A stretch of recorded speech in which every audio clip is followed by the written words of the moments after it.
History happened everywhere. The verdict. This is our After Show podcast, where we look back at the most recent episode, number 84, Latin in Bahrain during 1939 to 1945. So if you haven't listened to that, go back and check it out, or else there will be spoilers ahead. Hey! Shirt guy! Happy New Year, Shirt Guy! My name is Gaius Shirticus. I'm Shirticus. No, I'm Shirticus. I'm Shirticus.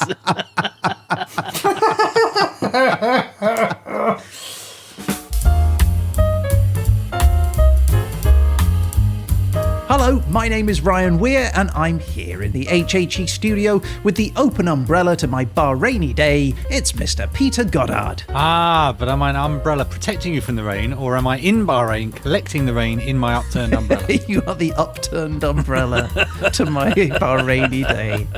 That sums us up nicely. I'd say so. And we are joined as ever by the dark Dillman of Doom. It's the judge himself. It's Mr. Paul Dersley. Ave Udex Morituri to Salitant. Praeserte moles. Yeah, I'm out. That was all I had. And what does it mean? Judge, we who are about to die salute you. What's the reference? that's a gladiatorial statement at the beginning of a fight. Exactly. He's going to be in his element this episode, isn't he? Now, I am still suffering the devastating loss of my claim to the Hawaii Islands, and in suffering that shock, I have forgotten everything about the last episode, Pete, so please, would you remind me what happened in, I don't know, let's say 60 seconds? No problem. When would you like me to do that? Do it now! We took a visit to Bahrain, the tiny archipelago nation and home to the once notable Dillman Empire that might even have been the source of the story of the Garden of Eden. We unearthed the dead language of Latin, still used by doctors, lawyers, judges and other clever types. We discovered the propaganda that aimed to keep the people of Bahrain on Britain's side during World War II. We learned about the lawsuit between nations over who owned the Hawaii Islands that just happened to get heated when they found oil in the area. And we met the Socotra cormorant who lived on those islands, nesting with its buddies and not interested in oil at all. Overall, dictum factum, it was ipso facto a bona fide pro bono episode.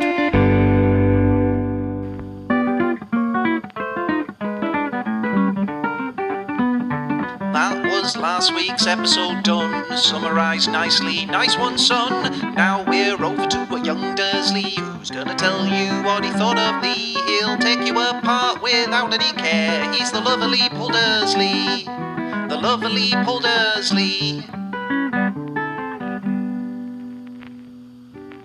Ah, yes, it's all come flooding back to me, Peter, and what an episode it was. I thoroughly enjoyed it. I learned a lot, but what the heck does it matter what I think? We are here for the enlightened opinion of one man, Judge Dersley. So please, Master Dersley, before we get to the final verdict, what were your first impressions of episode LXXXIV? I must admit, I went into the episode, first of all, forgetting what it was going to be, because it was such a long time since we selected it. And I was interested that you found something, even very tenuous. I will admit to a certain tenuosity in my linking to the subject of Latin. Tenuosity Maximus. So, Peter, come on, tell us, what was it like researching for this episode? It started out a struggle, to be honest with you. It's a very short time period, a very specific topic, and a very small area. So it was really quite a narrow travelling journey I went upon, but as soon as I found those archives, I was so interested in them that actually the world opened up somewhat, and I just had to find some way of pretending it meant something to do with Latin. So all in all, in the end, I was pretty happy with how it turned out. I enjoyed it, but at the beginning, I have to admit, it was lots of very small and narrowly intersecting items, which was a struggle. Yes, there was quite a lot of socialism in it, and anti-British sentiment. Oh gosh, I can feel the grade going down every moment that passes. It's the first one of the year, Peter. You have to take the hit, I'm afraid. Set the low bar. He's going to be in fine fettle. He's had time to rest and relax, so This is it. He's coming in harsh. But anyway, Pete, I'm sure your additional facts are going to help grease the wheels to a better grade. No.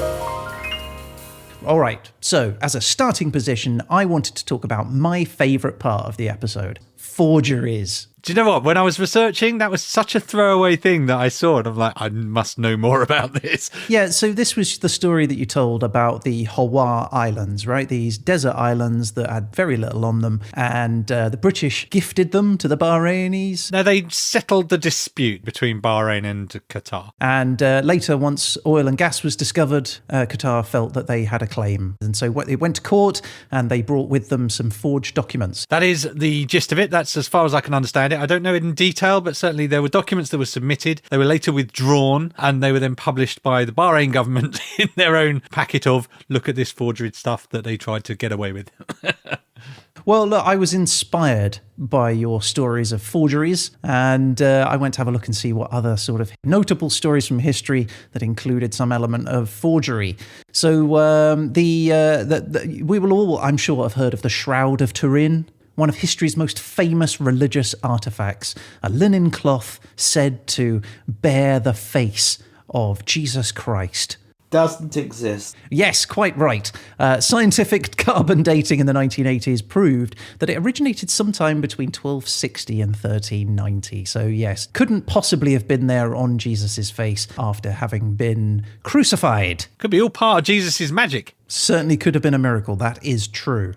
The Hitler Diaries. So a German magazine, they paid millions of Deutschmarks for what was 60 volumes of what was supposed to be diaries written by Adolf Hitler. But they then quickly had to withdraw them because they were, in quotes, clumsy forgeries written on modern paper with historical inaccuracies. On an inkjet printer.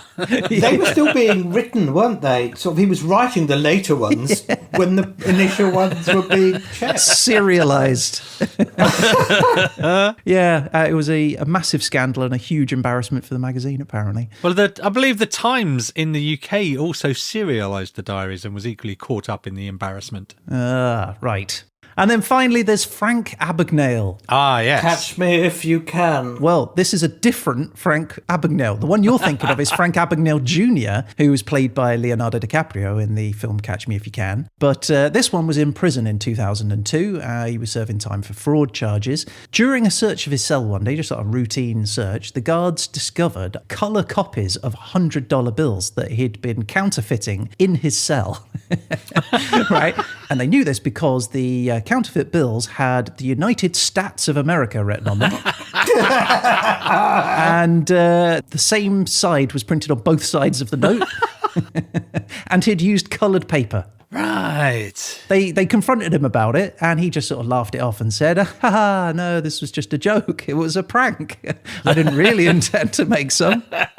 Was he trying to pass them, though? I think one of the things prison is famous for is a shortage of shopping options, isn't it? So I'm not sure what he was where exactly he was planning to spend these. The court argued that he was trying to pay back debts that he owed. But anyway, he went in and said, "No, look, I was just having a joke." And they laughed him off, so he got away with it. He was later severely beaten by the people he owed money to.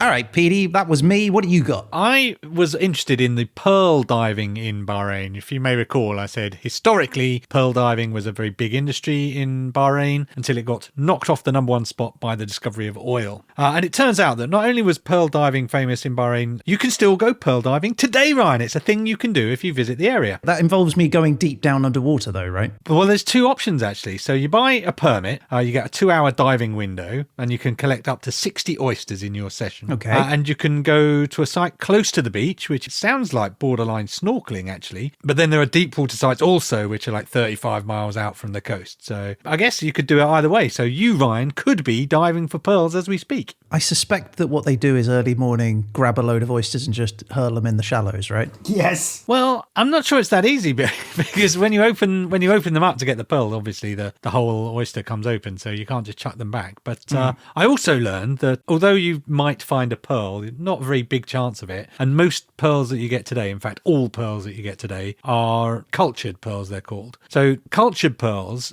you take a bunch of oysters and you brain open its little shell about 2 to 3 centimetres, no more than that. Take a little bit of kind of seed. It's not sand or grit. It has to be an organic substance, so I guess it's a bit of shell or something. They sort of poke it into the oyster so it recognises it as an irritant. It begins to coat it with what's called nacre, which is basically oyster snot that kind of hardens into this iridescent pearl. Nacreous secretions. So yeah, and apparently even with all of this, about half of the oysters don't survive and bear pearls. So even doing everything by hand, as it were, you only get half of them will have anything. Of those, less than 5% will give you a pearl of the kind of quality you're looking for to use in jewellery. But if you don't like those odds, in the wild, if you're going out and about looking, about 1 in 10,000 will have a pearl. 1 in 10,000? That's amazing. No wonder they were so expensive and looked upon as... Well, they were very, very rare, weren't they? Yes. But apparently, you'll only find non-cultured pearls in things that are over 80 years old. 80 years? What, they started doing this 80 years ago? Yeah, or? I guess that's all of the wild ones kind of died out. Japanese, wasn't it? Japanese founded it. Or found a way of doing it. I believe they did, yes. And also the Latin word for pearl is margarita. No way, margarita. I love a margarita. But there was an individual pearl that I wanted to tell you about. Mm-hmm. And this is a very famous pearl called La Peregrina. La Peregrina Margarita. I think I dated her once. This was a pearl, I think it was found in South America. It was massive, right? And it was given as a gift to King Philip of Spain in the 1500s. And eventually it finds its way into the hands of Napoleon's brother, who was temporarily the King of Spain until the French were defeated. And he ran off taking the pearl with him to England in the 1800s, right? In England, he sold the pearl to the Hamilton family, and they started what became, frankly, a surprising tradition of losing the pearl. Because I guess it was really big and heavy, so it kept falling out of its setting. At one time, apparently, it got lost down the back of a sofa in Windsor Castle. That was a good party that night. Honestly, I've looked down the back of the sofa and found small change, but I've never found a giant, priceless pearl. Is that what they call pearl diving? You just go down the back of your sofa? Latter-day UK pearl diving, a little bit different. But this stayed in the Hamiltons family until 1969, and they sold it at auction in Sotheby's in London. The buyer of the pearl, Richard Burton. The movie star? The movie star Richard Burton bought the pearl for $37,000 to give to his wife, Elizabeth Taylor, as a Valentine's gift. Wow. I know. Makes my box of chocolates. I was going to say. Unfortunately, she tried to eat it. Well, you're not far off, actually, because she enjoyed her lovely heirloom, but she also kept the tradition alive by, at one point, losing it again. She writes in her book, at one point, I reached down to touch La Peregrina, and it wasn't there. So she has a bit of frantic searching around. But then she notices the dog chewing on a bone. But wait, that's no bone. That's my priceless pearl you're chewing on, dog.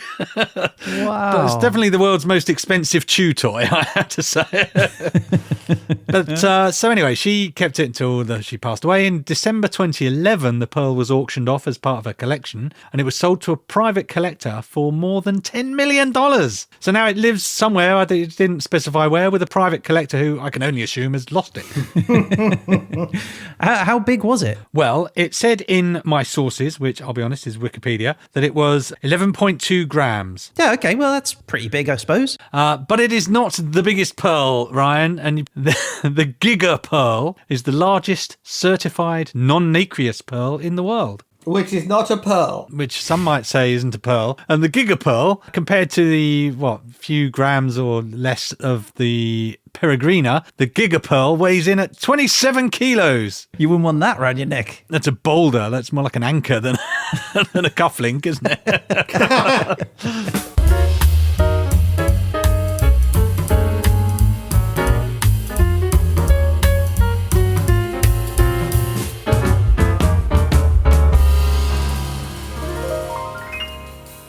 So, Ryan, that's pearls. What have you got? All right, so I was intrigued, Pete, by your Rattus. Yes. And so I thought I'd take a little look at some of the other scientific names for animals and plants and such. The correct term is binomial name. Oh, right. So I looked up some more binomial names just to see what was out there. So yes, Rattus rattus was definitely one of them. There's iguana iguana. I don't know if you can guess what that is. Is that some sort of bird? You'll be surprised. It's an iguana.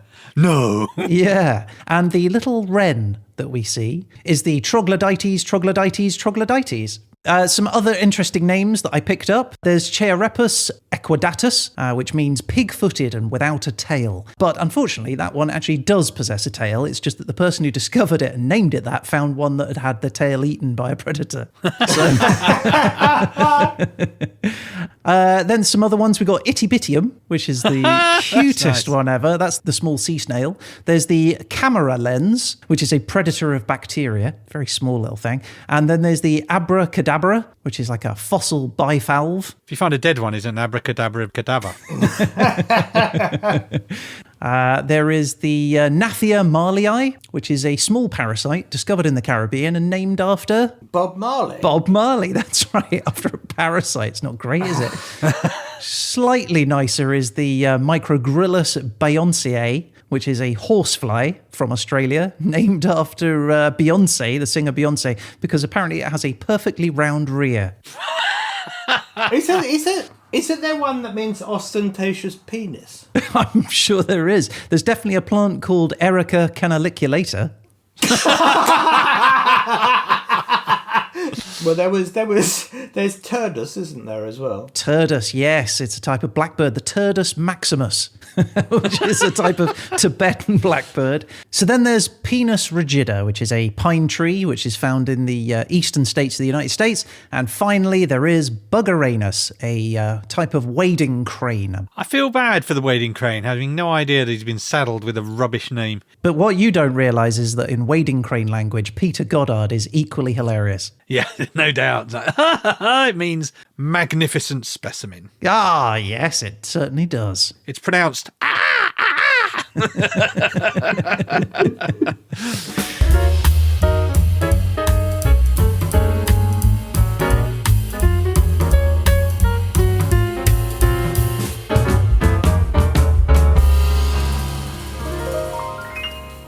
All right. So, Peter, you talked about the Hawaii Islands. I was kind of fascinated by these places, so I did a little bit of research about them. And as cormorant rich as you led me to believe, they truly are. Stuffed with them. Stuffed with the cormorants, they truly are.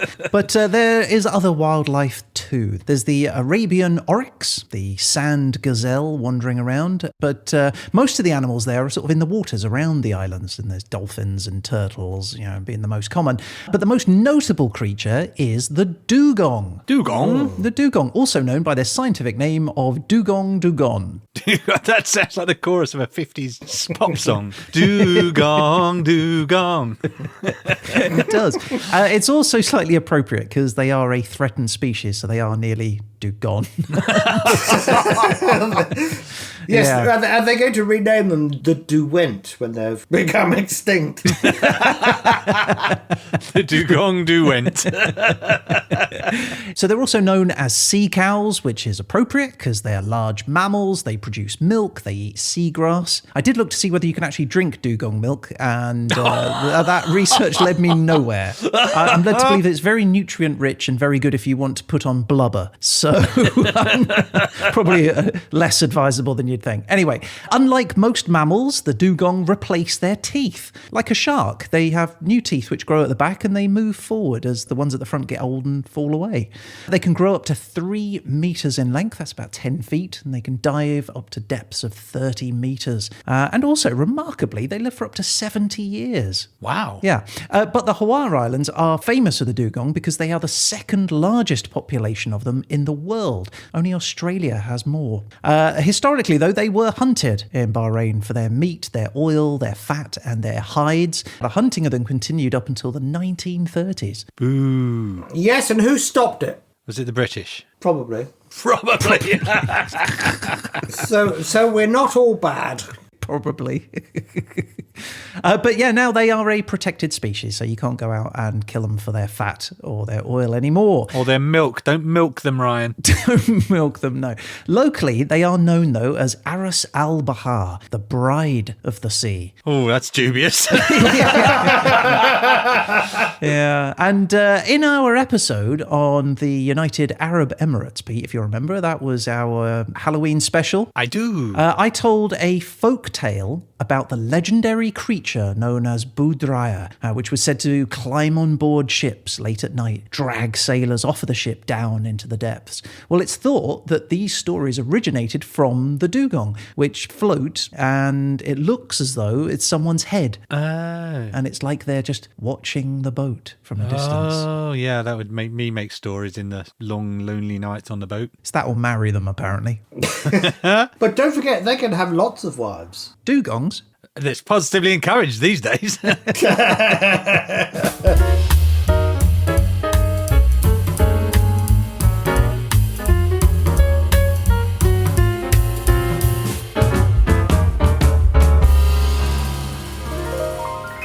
And so, with all of those facts out of the way, we have come to the end of the line. It's time for you, Peter, to step into the dock and prepare to face the People's Udex. First judgment of 2024. Udex Dersley, are you ready to give your verdict? Yes, I am ready. Then will the defendant Placet Oriri? Oh, Oriri. Oriri.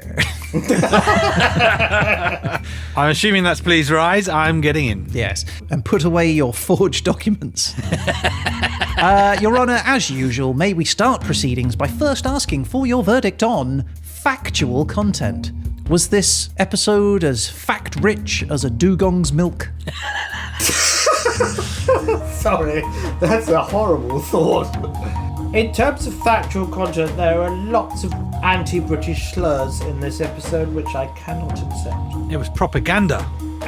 So I'm afraid that's going to affect the factual. Although there were some interesting factlets in it, but I'm afraid I can only give you C-. C-. I was expecting worse, to be honest with you. Welcome to my world. Yeah, it's an interesting world. I don't plan on Like staying it. here for long. Well, as you say that, Your Honour, may we now have your verdict on entertainment value? Oh dear.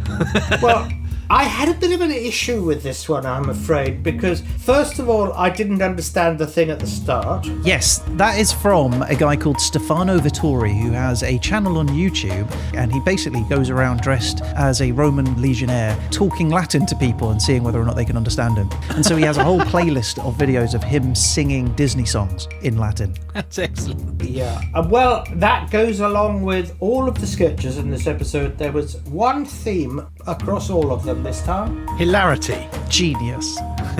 No, they were all 100% too long. Just get to the punchline! Right, one-liners coming next week. So, Your Honour, may I have your verdict for entertainment value? Well, I'm afraid, Pete, I will give it C primus. C+. Yes, that was a C plus. C+. Well, that's good, Pete. You're going up. It's headed in the right direction for sure. Let's see what happens next. All right. Your Honour, then may we have your grading on the unknown Dursley factor?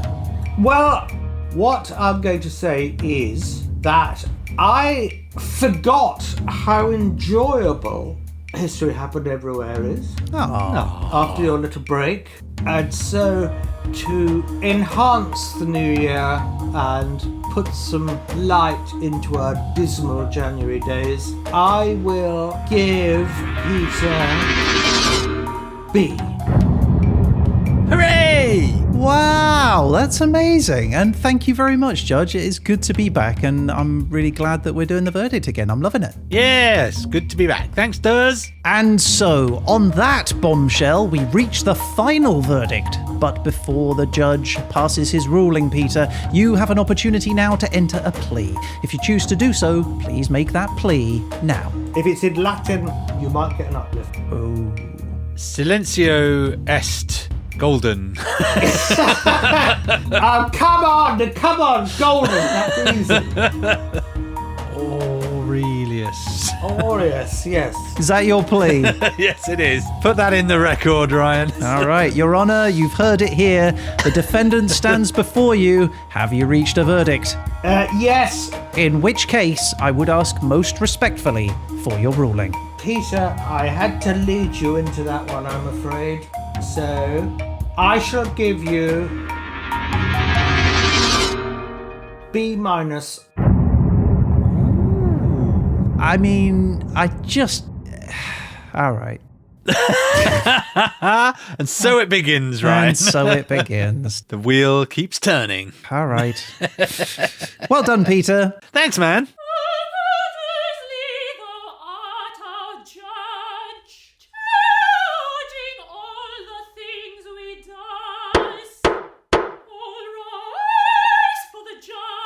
Okay, well, look, there you go. That is the show for this week. If you'd like to get in touch about any of the things that we've talked about on this show or on the main show, or just to say hello, you can reach out to us on social media through our website at hhepodcast.com or by email at peteandryan@hhepodcast.com. Indeedy, we would love to hear from you, and you never know, you might end up featured on a future show. That's right, and one way to definitely feature on a future episode is to rate and review the show on Spotify or Apple Podcasts. Your recommendation there goes really a long way to bringing the show to new listeners. And if you're a social media type on Mastodon, Facebook, Instagram, X, you can find us at HHE Podcast. If you subscribe to those, you'll get an alert when we post extra news, facts, photos, pictures, anything we can do, we'll pop it up. Try and put something up most days. We sure do, and we are going to be back again soon with our next episode, which is knitting in Scandinavia during 1500 to 1600.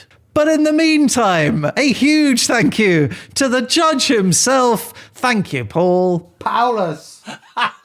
Paulus Putridinus. That's a place on the moon, actually. The Marshes of Decay. Which is very appropriate. And that's it. I guess all that's left to say is... You've been listening to...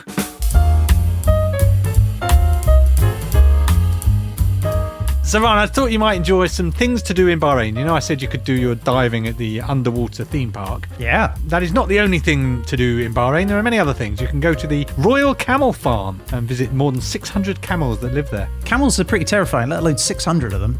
The website I looked at particularly had an interesting choice of phrase. It talks about the things you could do, including riding, taking selfies, even sip some camel milk if you come early enough. But also it said, including caressing. Oh.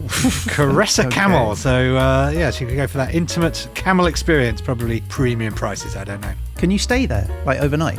It didn't say, but I'm sure if you've got the right moolah, they'll let you hang out with the camels overnight. Can I stay in the dormitory? Another site I saw told you to go, Ryan, to the Central Fish Market, which sounded good. It's got fresh prawns, fierce-looking sharks, and various other fish. I started to get put off, though, when it said things start to gather pace at 3 a.m. Yeah, no, I'm good. Can I caress the fish? You can. I suspect if you pay enough, you can take the fish home with you and do whatever you would like with it.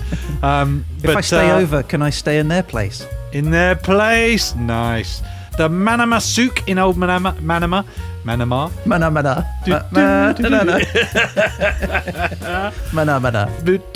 No, stop. Now, the final thing, Ryan, I thought we could do is go to the cinema, Sinopolis in the Atrium Mall. It has 4D e-motions showings. These are seats that vibrate and move around with the action, blows wind, water, and smells at you to make you feel like you're really there. Nice. And what city's that in? That's in Manama. Mana. Oh dear. Oh dear. So there you go, Ryan. Things to do in Bahrain. Love it.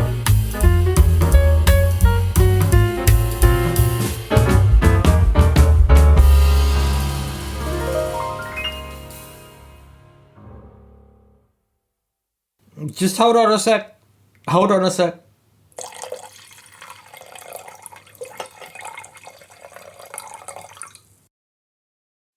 Hello, lovely YouTube folks. This is a special message just for you. Yeah, thanks for listening all the way to the end. Now, if you enjoyed the show, please let us know your thoughts in the comments below. And don't forget to take a moment to hit that like and smash subscribe. Hit that like. Yeah, Smash subscribe. yeah, it's what people say. Do they, though? Yeah, only the cool kids. And you think you're the cool kids, do you? No, we're the cool kids. Oh, Oh, yeah, I suppose we are. All right, smash that like button, people. Smash it real good. Oh, yeah. Nice.